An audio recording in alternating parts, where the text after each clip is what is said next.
Okay, let's talk about what happens when you make a phone call. Let's talk about the worst thing that can happen. Are you going to die by making that phone call? This is Stay Paid, a sales and marketing podcast on a mission to help you close more deals and retain more business. Welcome to another episode of Stay Paid. I'm Joshua Stike along with Luke Acree, and our guest today is Phil Graham. Phil is the CEO and creator of the Beneficiary Liquidity Plan, a life insurance solution that bridges the gap during the most difficult time in a family, the loss of a loved one. Phil brings more than 20 years of financial services experience designing and distributing products through advisors, and over his career has led the efforts of over $22 billion in insurance, investment, and annuity sales. Phil, welcome to Stay Paid. Thank you. Makes me feel old when you start talking about over 20 years. Sorry, man. To believe. Yeah. Hey, but you had $22 billion I'm coming in up on my sales. 20th, my 20-year anniversar here at Reminder Media this year. Yeah. How does that make you feel? Just like Phil said. Yeah, pretty old. Yeah. You hear that big number, 22 billion, but you don't hear how terrible it was the first couple of years. Yeah, that's what I was going to say. That's what we're here for. I mean, you literally, obviously amazing entrepreneur. Would love to hear kind of the story of how you got to where you're at today. You're onto your second venture now. But if you can kind of lead us up to today and how you actually generated that 22 billion in sales and where that took you. Well, I like to take it back right to the start. You know, we were working out of the basement of our founder's townhouse. I had one of those church tables, where like the metal legs, fold out. I know those tables well. Yeah. I grew up a pastor's kid. So, those were the tables on Wednesday nights. You tried to grab 3 of them to impress the girls in youth group. You were. So that was my desk, no computer, a list of names, a ruler, a pencil, and a highlighter, and a phone. And I'm proud to say that I made 0 sales my first 12 months. Nice. And didn't do a whole lot better the second 12 months. And I remember the CEO of one of the largest insurance carriers happened to be in our office, and he was very intimidating, especially for a kid that's 24 years old. And we used to do these things called phantom calls, where you'd go to your desk and you'd call the conference room, and all your buddies are listening to you.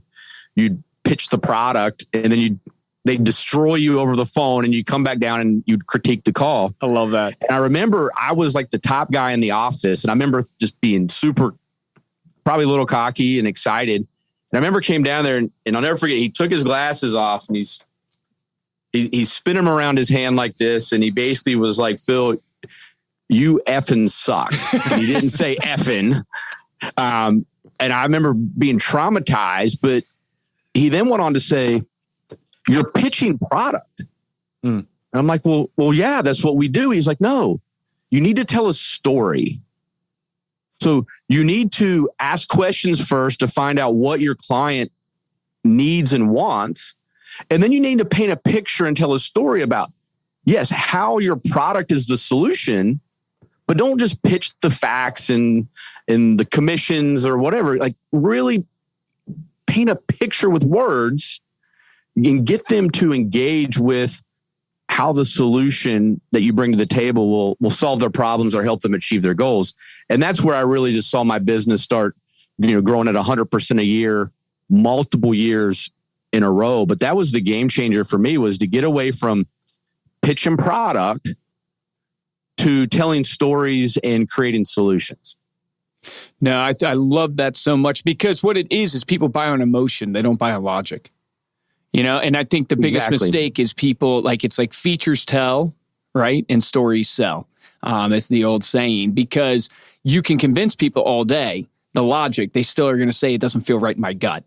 And it's like, what does that even mean, right? 2 + 2 is 4. It's not 5. It's not 6. 2 + 2 is 4. It either makes sense or it doesn't. What does it mean? It doesn't feel right in the gut. And it's really the emotion. You got to trigger that emotion in people. And at the end of the day, we only get paid when we move product, at least in my world. So that is part of the solution, but that's not what you're leading with. And I think so many people are just, pounding the phones or sending out emails, and everything's about products and features and benefits, but they're not really telling a story. And I think they're missing out on a lot of opportunity by not learning that as a craft. Totally agree. So walk us through a little bit more of the journey, right? So you're in a basement. with the founder, started this company, and you guys grow it. When did you exit out of the company? How big was it when you exited out? I mean, we were probably 200 employees and like I said, 2.3 billion of annual sales at that point. Whew. And your main clients that you were selling to were advisors, financial advisors, insurance agents. Yep. Typically, yes. And we were the middleman between the insurance carriers, and the financial advisors that sell to the end consumer. Okay. So I want to pick your brain because obviously anybody who's driven up a company of 200 employees, $2 billion in annual sales is obviously an incredible salesperson, right? Incredible relationship, especially in this game. So the listeners who don't know, this game, like you're selling a financial advisor to come work with you and offer your products per se. You're the middleman, but offer the insurance carriers products through you to their clients. And so it's a big relationship game, but it's also a big prospecting game, but you also got to help them with their marketing. So that's another value add that you're giving to them. Walk me through kind of this journey of how did you start building your own client base from a prospecting standpoint, and talk to me a little bit about your sales process there and what it took you to actually build your book of business. I think, early on, I would literally try to work with anybody that could fog a mirror and had an insurance license. Like it was anybody, because you didn't have business. You almost felt like you were in this world of scarcity, which is a terrible mindset to be in. Yeah. When things really started clicking was when I realized, okay, who am I capable of serving best? If there's hundreds of thousands of financial advisors out there, what's the makeup, what's the avatar of my perfect client that I'm able to serve? Not who I want to serve. Who does my company best serve? And who do I, as the relationship person, best serve? And that may not always be the biggest possible client. And I think that's where, in sales, we're always trying to shoot elephants.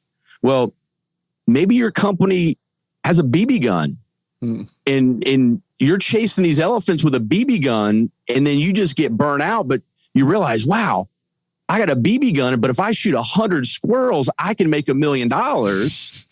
It's really getting to know yourself and your company and taking the tools that you have and really targeting that on the right client, not the client you think you want.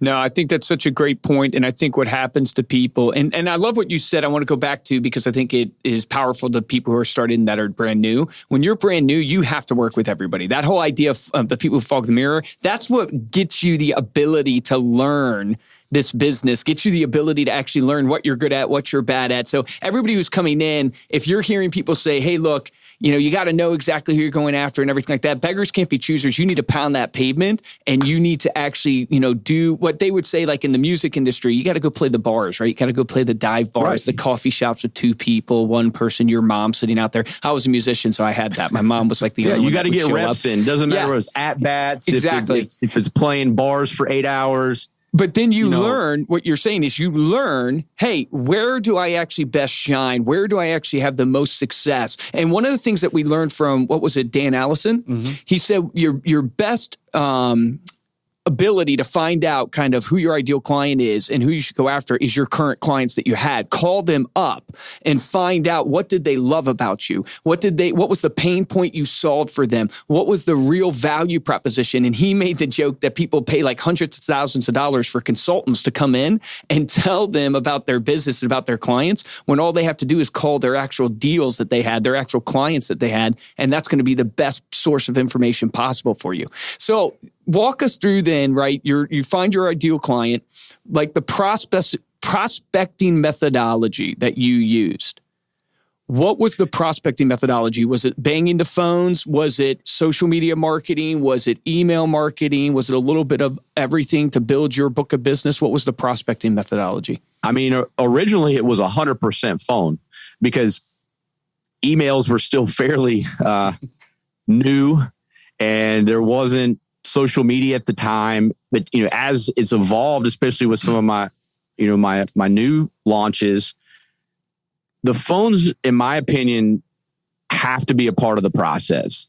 But if you can utilize social media, target marketing, LinkedIn, referrals are still huge once you've kind of earned the right to get those. But it still boils down to a phone call. Like, you can't get clients unless you call them. At least I haven't figured out in my world how I get someone to do business with me and me make money without physically calling them at some point. But all these great tools that are out there have helped really narrow down, and you can target. Like, we used to just get the list of names. Mm-hmm. And how you figured out who was your client was you had to call them, profile them to see if they were a potential client, and either keep them on the list or take them off. Well, now you can buy lists that have everybody's licenses, what carriers they're contracted with, and just through sheer thousands of dinners and business lunches and conferences. Like, I also know who all the players are in the industry, because it's a big world, but it's a small world. Like, you know who you want to go after a lot of times today. I totally agree. It's same in our industry and our business and the industries we work in, because it's similar to you.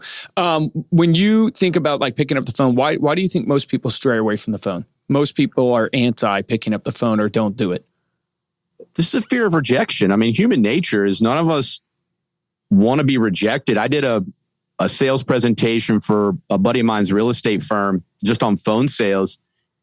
And I said, okay, let's talk about what happens when you make a phone call. Let's talk about the worst thing that can happen. Are you going to die by making that phone call? Probably not. It's like, okay, no. Okay, so we can take death off the list. And I'll ask around the room. I'll say, okay, everybody's been here. You've been making calls for 5-10 years. Have you ever had anybody physically assault you from a phone call? No. Okay. And I realize this example is a little absurd, but it makes my point. Okay. Have you ever had anybody cuss you out? And some people go, well, yeah, I think, okay, well, when was that? How many times? Like, well, I don't know. I just remember it happening. It's okay. So it wasn't so traumatizing that you actually remember the specifics of the experience, just that it may have happened. Okay. Yeah. Have you ever been hung up on? Yeah, maybe a few times. Okay, well, how many times? I don't know, a couple. Okay, again, wasn't so traumatizing that you remember the specifics. Have you ever had anybody say, no, thank you? Not interested? Well, yeah, that happens. Okay, but that wasn't painful. No. Have you ever had anybody actually do business with you when you called them? And they're like, well, yeah, of course. How much money do you make when somebody says yes? Well, if you're selling houses or insurance or whatever, it's a lot. Mm. So you're telling me you're not going to die. You don't really remember ever being, or you were never been assaulted. You don't really remember ever being cussed out. A few people have hung up on you, and a lot of people say no, thank you. But when somebody says yes, you make a ton of money. What's the problem? Why wouldn't you make more calls if you make a ton of money when you actually get a yes? And it's just kind of overcoming that fear. And it's like, if you can check that off and be like, I'm not going to die, but I could make a lot of money. All right, sign me up. I'm not going to die, but I could make a lot of money. It is that crazy. We were on a webinar the other day offering our Facebook ad services to people. It's a new product that we launched. And one of the pilot or beta testers that we had was my own brother who's in real estate. He generated 1,542 leads. He got, and this was over 2021, he got 15 transactions that resulted in $107,000 in commissions for him out of those 15 transactions. He lost, if you do the math, he lost 99% of the time. He generated 1,542 leads. You do the math, he only won 15 transactions. 99% of the time, if not more, 99 point something, he lost. He was said no to. He only had to win 1% of the time, and he made over $100,000. Think about that. I mean, if you frame that up for people and go, how many of you would like to have to only win 1% of the time and you can make over $100,000? Raise your hand. I mean, you literally don't have to be right 99% of the time. Only 1%, and you can make over $100,000. And everybody be like me, but they don't want to do the work because they take it Right. so personally. They take it so personally when people reject them. It's crazy. You just got to look at the numbers, and then how you grow from that is you get better, and now all of a sudden you get 2% convert because you got better, you understand it. You build in technology that weeds out some of the people who maybe aren't ready to go today. So you're focusing more on like the hotter leads. But we didn't even have that back in the day. We just had lists of people praying that they were still in the business. Somebody at least clicked on something to show interest. Yeah. I'll call those people all day long because they at least had some kind of interest in what I'm doing versus just a name and a phone number. Like Facebook and what you guys are doing to help people generate activity has changed the game. And again, my buddy that's in real estate, he showed me a lot of the stuff they're doing to generate leads. I'm like, I would kill for that stuff. like, what are you guys crying about over here? You guys have it easy. Somebody actually searched for a house and you're calling them knowing they just searched for a $700,000 house on the lake in your zip code. It doesn't get any easier than that. Yeah, it's crazy. What's your belief system on how often you should call? Like how many times and your thought processes there? How I used to do it was I wouldn't leave a message until like I might call in the morning, I'd call at lunch, and I'd call at the end of the day, and I'd leave a message on the third time. So yeah, with cell phones, they see missed calls and such, but if they're not answering, I'm calling back until I can kind of figure out the right time of day. Yeah. I think text messages are powerful where I blend in a mix of phone calls, voicemail messages, and my voicemail, you got to leave if you're going to leave a voicemail message, you better leave a good voicemail message. Otherwise you're just wasting your time, but blend in some text messages and then some emails. So it's not just always the same form of communication that you're pounding on them. Yeah. And now with being able to look at like emails that are opened, like the open, right? You know, even if they're not talking to you, you know who's interested. That's what we found with these leads is that, Phil might not talk to me, might not answer my phone call yet, but he's opening my emails that I send. So I'm going to keep calling. We had a guy in our beta test, he called someone the 53rd time they picked up. And they literally were a good lead. He sent it over to his lender. The person got pre-approved. He's showing them houses to buy a house the 53rd time. Times. I mean, think about that. My brother had a testimonial the 27th time he called the person. Now, granted, you have to balance that out over time. But the reality is you call morning, afternoon, evening to figure out what time of day they actually prefer and what time of day they pick up. We found on average about 18 calls. 18 calls over the course of usually like 2 to 3 weeks is what we found. I believe that. And for me, is like, if I know someone's an ideal client, like, because again, I've defined who my avatar of my perfect client. Yeah. And if I know that person fits, I'll call them for years. And I mean, at my old company, it happened time and time again where one of myself or one of our sales team would have called on at least a monthly basis and left consistent value add messages for years. And then one day something changes in that person's life and they call you because like, man, you were consistent. You always provided value. You never asked for anything. Like you didn't demand, we asked, but we didn't demand anything. You always gave me ideas. If something changed, you're my first call. Yep. And if you balance your time blocks right, if you know they're an ideal client, for me, my goal was I wanted to weed out people as quickly as possible. Is this a good fit, bad fit? Bad fit, off the list. That was a productive call for me. If I could eliminate somebody from my call list, I took that as a positive. And then the people, I wanted as tight of a list as possible where I could just hammer on my ideal prospects as much as I could and figure out how to get their business. What was going to be that trigger that got them to move over. Well, one of the game changers for me was realizing you never lose in a cold call. I don't know if people realize that or not. You never lose in a cold call because you already started out at zero. So you either get a yes or you go back to zero. You never lose. You can never go backwards in a phone call, usually, unless I guess you're absolutely terrible. And then they actually call somebody you are working with. Yeah.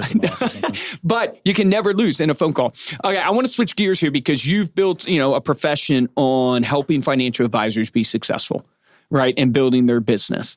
And you guys offered, a lot of just different creative solutions from a marketing standpoint, product solutions that they could offer to their clients to be able to service their clients well. Why do you think financial advisors fail at such a high rate? I think I read one time it was like 90% of people who get into the profession fail within a couple years of being in the profession. What is it that financial advisors really need to do in order to focus on growing a business and then sustaining a business? And then, obviously the third phase would be like exiting a business, but what do they need to do? Yeah, I mean, most everybody I work with is already established. So for me, I was told, guys, I'm like, I don't teach you how to get into this business. I work with people that have already been successful and I help them get or become more successful. I think these young advisors need to be teaming up with a successful mentor. And it does a couple things. One, it shrinks your growth curve because you're working with someone that's already got their teeth kicked in. They've figured out some of the processes. They can help feed you some clients. But then more importantly, from a succession plan, if you do it right, you're setting yourself up to take over this person's business at someday possibly as well, because that is a big issue in our industry too, is people wanting to exit, but how do they exit? Mm-hmm. And there's a lot of big companies buying up some of the smaller firms. We see a lot of that. But if I was a young guy getting into the business, my success came from I had a mentor. I always joked and said, you can take away everything in my life, money, relationships, everything, but you can't take away what I learned on how to build a successful business and my work ethic. So I have confidence that literally I can start over tomorrow. As long as I still had in my brain everything I learned, that I can start a company in just about any industry and be successful because I had those foundations. But I learned that by having a mentor that threw me to the wolves and let me make mistakes, but coached me and taught me things as well. So I think that there's so many traditional models in this world that are broken. Doesn't matter what industry you're in. The world is ripe for disruption and change. And I think the old school model of hiring these kids out of college, go sell your family and friends and get referrals. And I don't think that works in the insurance industry anymore. I think pairing up with a successful mentor would be my number one choice for somebody wanting to get in this business. That's awesome. Well, if you think about it in the past, like the Amway models, the insurance models and stuff, you did not have the internet. Yeah. Like you didn't have the ability using data to hone in easily on your ideal client that we're talking about. So you had to almost start with your family, which is who you knew, and hope that they would introduce you to another person so you could eventually get to one person, to another person, to another person. Now, you literally can use data, even with direct mail, you can use data to, target who you want, your ideal clients, and then you can pick up the phone and prospect. And then the mentoring thing, I think you're spot on. I think that's a way to shorten so much of your time frame. And a lot of people don't get a mentor or don't go in and work for somebody else because they want to own the whole pie. And they don't realize that, man, not only could you own a smaller piece of a bigger pie, but even if you don't own this whole pie, the speed it's going to give you. And acceleration is off the charts. Yeah, you'll create your own pie so much faster than trying to do it on your own. So much faster. You guys will laugh at this. So we used to travel and do road shows all over. I would rip the insurance pages out of the yellow pages at the hotel because there was no way to look up insurance agents in different cities. So we literally tear the pages out of the yellow pages when we travel. Dude, that's amazing. That's awesome. Oh my gosh. Talk about cold calling. Yeah. So tell us about, you mentioned, you have the ability to kind of start another business and you had that confidence after those years of experience. You have started a new business a couple years ago now, the Beneficiary Liquidity Plan. Talk to us about what that's all about and how you're helping really the end user, but also providing unique solutions for the financial advisor. Yeah, I was blessed when I sold out as a partner in my old company, I had a 3-year non-compete, which gave me time to like really figure out what I wanted to do, where I could provide value. And the one thing I was burnt out from was, in my old world, I had to convince somebody to divorce their current relationships and marry me, or I couldn't get paid. Yeah. And we were really good at it, but that's how the industry worked. Is like, you can't work with them. You got to work with me, or I don't get paid. And I was like, there's got to be a way I can provide value, not only to the financial advisors, but to the end consumer without disrupting their relationships. And, we saw this statistic that there's $70+ trillion transferring hands over the next 20 years. And I get excited with money in motion. That's how we get paid, when money's moving. Mm-hmm. Yeah. But then I saw the next statistic, and I'm going to use the nice one, not the terrible one, but it's 66% of beneficiaries fire their parents' advisor immediately upon inheriting wealth. Well, that's a really scary number, because if 66% of the assets that a financial advisor manages starts walking out the door, they can't refill the bucket fast enough. So I'm like, okay, why? Why would they fire the advisor when they're inheriting $500,000, $1 million, $5 million, whatever the number is? Well, the easy answer is they don't have a relationship. And that's where Reminder Media really helps solve that. But I built out what's called the Hero Bridge. Mm-hmm. But then it's also, I truly believe, the death claims process. All the money is tied up for typically at least 30 days. We just had a widow in New Jersey, had a joint account with her husband. It was tied up for 3 weeks because the bank wanted like an L9 tax form and something else. They froze this poor lady's joint bank account. Wow. But for other beneficiaries, it's automatic because everything requires a death certificate, which in most states takes 3 to 4 weeks minimum, 6 to 8 weeks in a lot of states. So with the beneficiary liquidity plan, we take assets that the client already has. We allocate them to the beneficiary liquidity plan. It's available in less than 48 hours without requiring a death certificate. So on delivery of the policy, the financial advisor meets the beneficiaries because they need to know it's in place. So we're starting to build that bridge.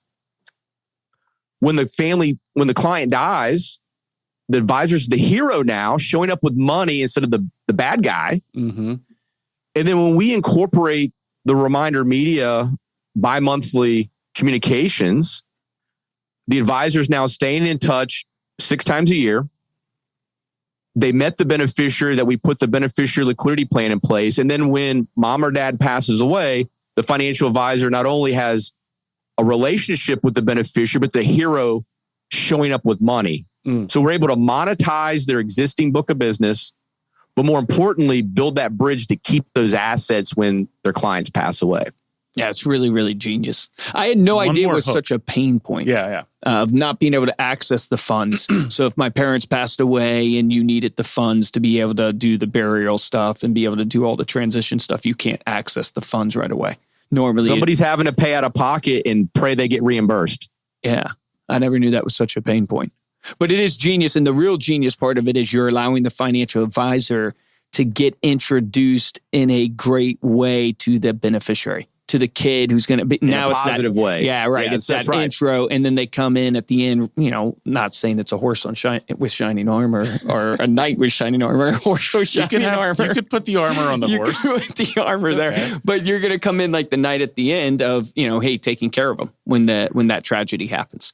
One of my advisors up in New Jersey said, he's been going to clients' wakes and funerals for 30 years, and he always used to be Jerry, the financial advisor. He says now the beneficiaries go, oh, it's Jerry with the money.